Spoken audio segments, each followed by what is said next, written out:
Hello students, आप सभी को मेरा प्यारा भरा नमस्कार। स्वागत है आप सभी का हमारे यूट्यूब चैनल BBM EC 854 में। जैसा कि स्टूडेंट आप, मुझे आशा है कि आप सभी लोग ठीक होंगे। तो आज हम बात करते हैं इस वीडियो में वही टेंस की सीरीज को आगे बढ़ाते हुए, और हमारे टेंस भी फिनिश होने के लिए जा रहे हैं। तो ये टेंस नंबर 11 आपका, जिसका नाम है फ्यूचर परफेक्ट टेंस। ठीक है स्टूडेंट, तो आइए बात करते हैं फ्यूचर परफेक्ट टेंस में कि फ्यूचर परफेक्ट टेंस किसे कहते हैं और कैसे इसके सेंटेंस को ट्रांसलेट करते हैं हम इंग्लिश में। आइए स्टार्ट करते हैं इस क्लास को। और यदि आप हमारे इस वीडियो को पहली बार देख रहे हैं और आपने चैनल को सब्सक्राइब नहीं किया है तो प्लीज़ चैनल को सब्सक्राइब कर दें और बेल आइकन जो है उसको ज़रूर दबा दें। और उसके बाद आप जो है वीडियो को देख करके वीडियो पसंद आए तो लाइक ज़रूर करें उसे स्टूडेंट। ठीक है, तो चलिए बात करते हैं फ्यूचर परफेक्ट टेंस की। देखिएगा, फ्यूचर परफेक्ट टेंस जैसा कि 11 नंबर है। ठीक है, तो आइडेंटिफिकेशन की अगर बात करें हम इसकी, तो this tense is used to express an action completed before a given moment in the future. Okay student, क्या बोला मैंने? Given movement in the future.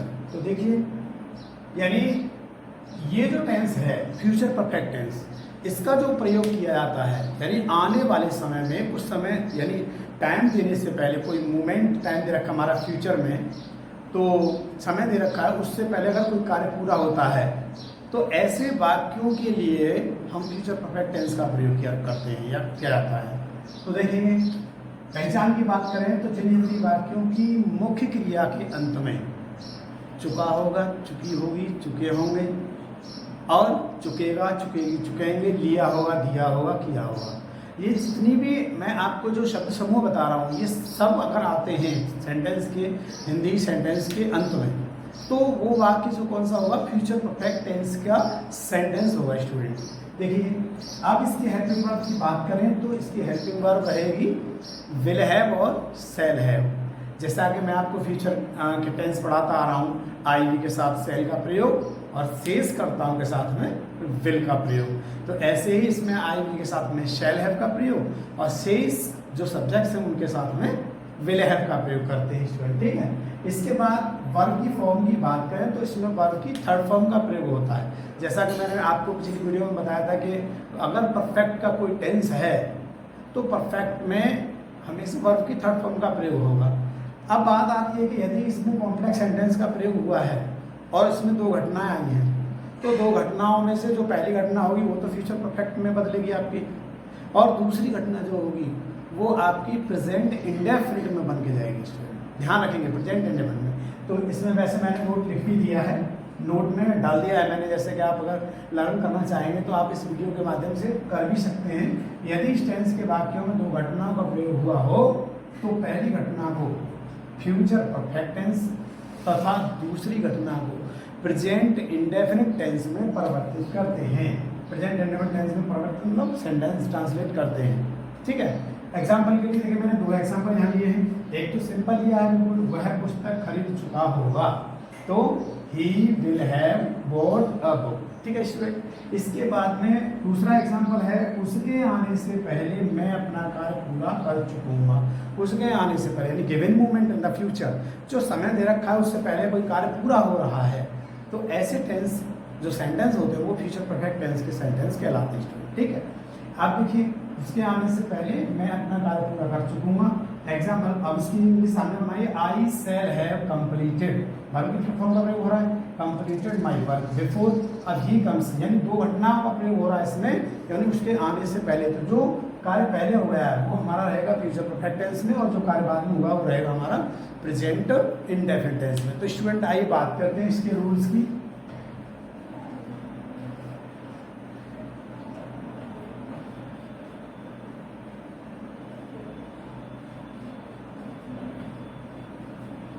तो इसके रूल की हम बात करते हैं। रूल हम सबसे पहले एफर्मेटिव, जैसा कि हम आपको लिखवाते रहे हैं,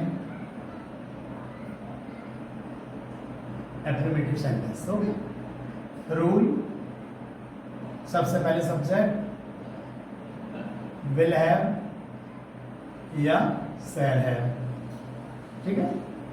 वर्ब की थर्ड फॉर्म, ठीक है, ऑब्जेक्ट और उसके बाद अदर। अब मैं इसी रूल से आपको दोनों तरह के सेंटेंस जो है उनको समझाने वाला हूँ, ठीक है। एग्जाम्पल, अध्यापक जी छात्रों को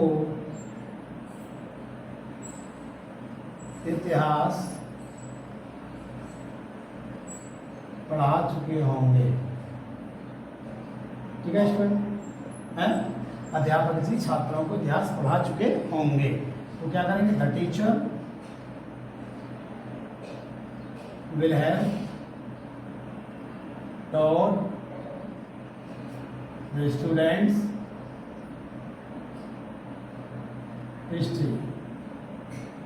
ओके स्टूडेंट, तो इस तरह से ये बन जाएगा। अगर हम जैसे इनडायरेक्ट ऑब्जेक्ट है ये इनडायरेक्ट ऑब्जेक्ट है, ये डायरेक्ट है, तो अगर हम इसको पहले लेके आएंगे तो हम क्या करेंगे, इसमें हिस्ट्री टू द स्टूडेंट्स लगाएंगे।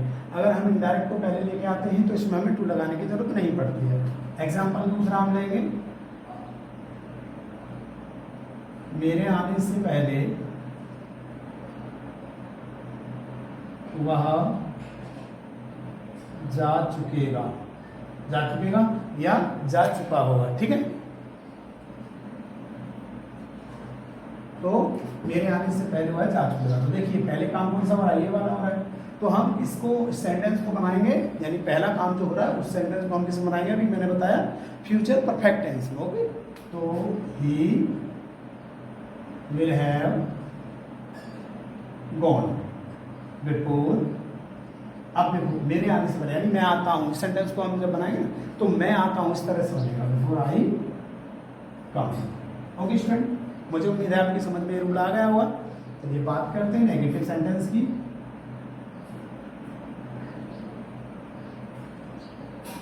नेगेटिव सेंटेंस, ठीक है, तो रूल लिख देते हैं हम पहले। नेगेटिव सब्जेक्ट, उसके बाद विल या शैल, और यहाँ अगर नोट दे रखा है तो यहाँ पर हम नोट लगाएंगे और इसके बाद में हैव का प्रयोग करेंगे, फिर वर्ब की थर्ड फॉर्म लगाएंगे, इसके बाद ऑब्जेक्ट और फिर अदर। ओके, आइए समझते हैं एग्जांपल से। तुम 3 बजे तक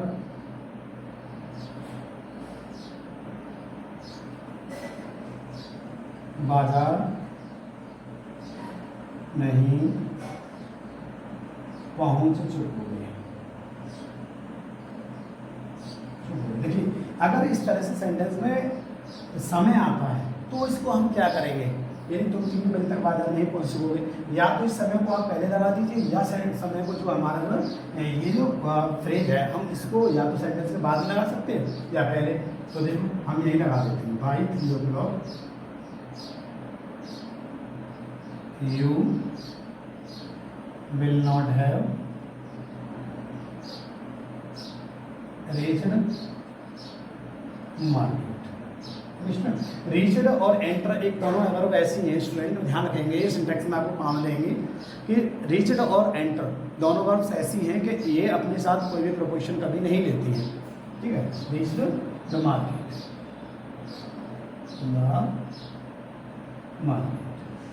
ठीक। तो अगर हम ऐसे भी बना सकते हैं, you will not have reached the market by 3 o'clock, लेकिन यहाँ पर हम इस समय को लिखेंगे तो और बेटर रहेगा। चलिए दूसरा एग्जांपल ले लेते हैं। उसके आने से पहले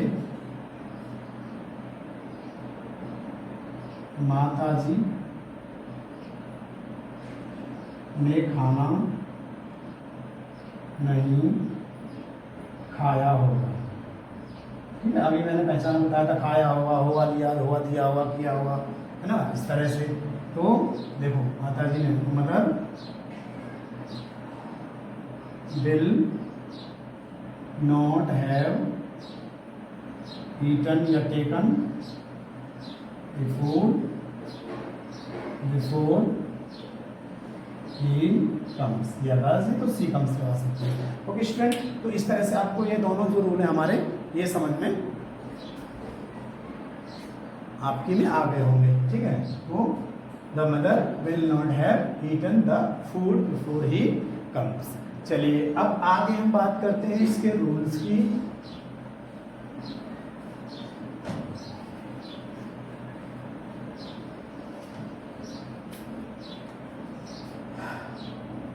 first type interrogative sentence. Okay student, interrogative sentence first type, यानी फर्स्ट टाइप कौन से होते हैं? हिंदी में क्या से आरंभ होते हैं और इंग्लिश में हेल्पिंग वर्ब से आरंभ होते हैं, उन वाक्यों को हम फर्स्ट टाइप इंटरोगेटिव सेंटेंस कहते हैं। अगर आपके ये समझ में नहीं आ रहे हों तो हमने अपनी एक इंटरोगेटिव सेंटेंस की वीडियो डाल रखी है, तो आप स्टूडेंट उसको जाकर के देखेंगे तो आपकी समझ में ए टाइप और बी टाइप या फर्स्ट टाइप सेकंड टाइप दोनों आ जाएंगे। तो रूल की बात करेंगे तो हम यहाँ पर रूल सबसे पहले हम विल सेल सब्जेक्ट और इसके बाद नॉट, फिर इसके बाद है और यहाँ वर्ब की थर्ड फॉर्म, ठीक है, third form plus object other word और इसके पीछे हम क्वेश्चन मार्क भी लगाएंगे। देखिए हम छोटी छोटी बातों को आपको बता रहे हैं, लेकिन ये छोटी बात है ना, बहुत इम्पोर्टेंट है, इस पर विशेष ध्यान देंगे। और आप वीडियो को हमारे को देखते रहेंगे, वीडियो को छोड़ करके भागेंगे नहीं। अगर वीडियो को छोड़ करके आप चले जाते हैं तो आपकी समझ में कुछ भी आने वाला नहीं है। कहा है कि यदि हमने कुछ काम स्टार्ट किया है तो उसके अंत तक हम उस कार्य को जब तक कर नहीं लेते हैं तब तक उस कार्य को छोड़ना नहीं है। तो स्टूडेंट आप वीडियो को छोड़ेंगे नहीं बिल्कुल भी, आप मेरे साथ बने रहेंगे। देखिए आगे हम बात करते हैं एग्जाम्पल की। क्या पिताजी 4 बजे तक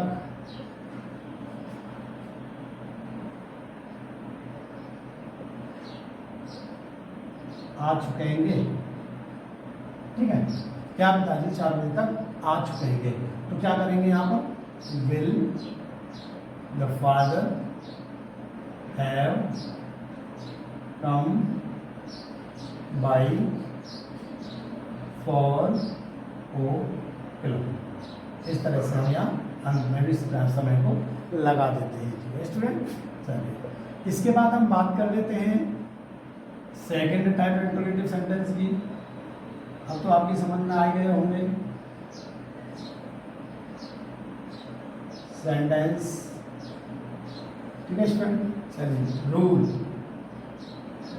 रूल की बात करें तो देखिए रूल में हर एक टेंस का मैं आपको रूल लिखवा रहा हूँ, और यदि आप वीडियो को बहुत अच्छे से ध्यानपूर्वक देखेंगे तो आपकी समझ में एक एक सेंटेंस आ जाएगा और ट्रांसलेट भी करना आप बना सकते हैं। और रही बात एक्सरसाइज की, तो एक्सरसाइज बस आप खाली रूल पढ़िए, सेंटेंस को पढ़िए, तो एक्सरसाइज तो आपको काफ़ी बुक्स में मिल जाएंगी, लेकिन रूल तो मिल जाएंगे, लेकिन बुक आपको बोल के नहीं बताएगी। हम आपको बता रहे हैं कि किस तरह से, अगर आपको कोई प्रॉब्लम आती है तो हमारी कमेंट बॉक्स में आप डाल सकते हैं, तो आपकी समस्या का बिल्कुल समाधान किया जाएगा। ठीक है, रूल देखेंगे। QW plus will sell plus subject, अगर नोट दिया है तो लगाएंगे, नहीं दिया है तो नहीं लगाएंगे, प्लस नॉट हैव, उसके बाद verb third form, object other word plus question. Okay student, example की बात करें तो राधा या पूजा कल तक अपना कार्य समाप्त क्यों नहीं कर चुकेगी?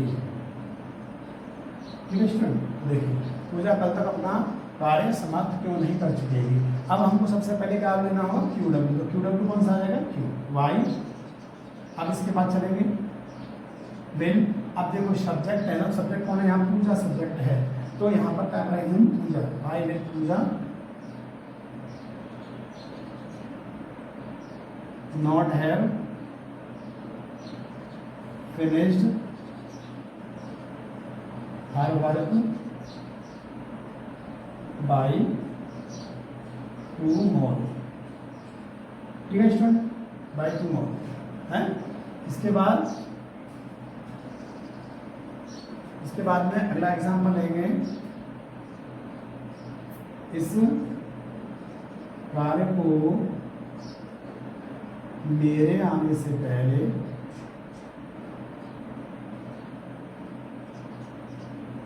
कौन पूरा कर चुकेगा। ठीक है स्टूडेंट, इस कार्य को मेरे आने से पहले कौन पूरा कर देगा, या मेरे आने से पहले इस कार्य को कौन पूरा कर चुकेगा, ये आप अपने इसमें बदल सकते हैं। ठीक है, तो who will have completed this work before I come. ठीक है स्टूडेंट, तो इस तरह से सेंटेंस के जो पूरे जो सेंटेंस रूल हैं और स्टेंस के मैंने आपको बता दिए हैं। आपको वीडियो अगर पसंद आया तो लाइक ज़रूर करें एक बार, और आप मेरे साथ बने रहे। बहुत बहुत आपको धन्यवाद। Thanks for watching video.